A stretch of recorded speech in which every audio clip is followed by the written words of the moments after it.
Alright, this is worth looking at since it's going to explain everything basically we just talked about.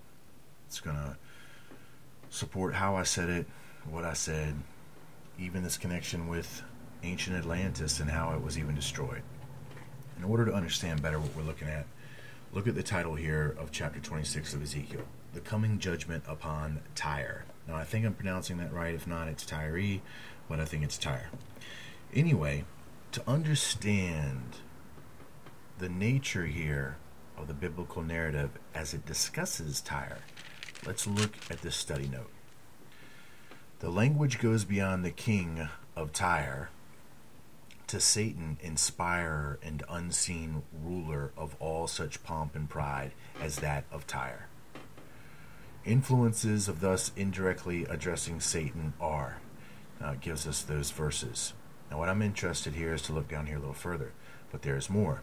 The vision is not of Satan in his own person, but of Satan fulfilling himself in and through an earthly king who arrogates to himself divine honors, so that the prince of Tyre foreshadows the beast.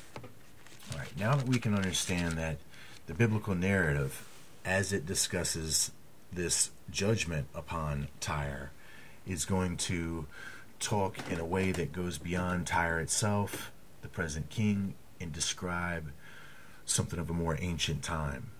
And it's going to be associated with the inspirer of these civilizations. Now, we talked about some of the most ancient civilizations were created by these sons of God. And we can look for that in Job 38 for the proof and the clarification on that.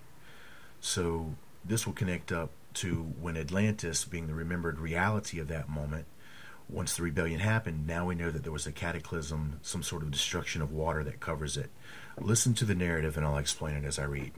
For thus saith the Lord God, when I shall make thee a desolate city, like the cities that are not inhabited, when I shall bring up the deep upon thee, and great waters shall cover thee. First line, as I told you, the biblical narrative presents it that God is really causing these destructions. Well, that's not so. But what you want to see is that as he's talking about this coming judgment against Tyre, he's saying that it's going to be done in a way like these other judgments of earlier, more ancient cities. And lo and behold, the description is, when I shall bring up the deep upon thee, and great waters shall cover thee. Describing the other cities of more ancient times, this description of a deep coming upon them. Now, if we go all the way back, we know that Atlantis was destroyed and covered by water. But if you know the more spiritual side of the story, that these fallen sons of God, now as they've chosen rebellion, that once they lived that physical life and passed into the spirit abode, it says that their terrestrial spirits born on earth shall stay on earth. And that's going to be the association of the deep or the abyss that they're being bound in. It's going to be those great waters. Now, as I showed you before, that's the sixth seal. That's the water line, which is being held up by us, being in the 5D. That little separation right here, everything below is the abyss, everything above is the potential that we're in right now. So they're being held below these great waters as it's being associated with the sixth seal, the tetrahedron, and even associated with our faith. And that's exactly what you see it being further detailed and related. I shall bring up the deep upon thee, and great waters shall cover thee. Now that's just more than the physical description of how they were destroyed. It's the spiritual description of how they're being held. And then it says even further about these cycles of destruction. When I shall bring thee down with them that descend into the pit, with the people of old time, and shall set thee in the low parts of the earth, in places desolate of old.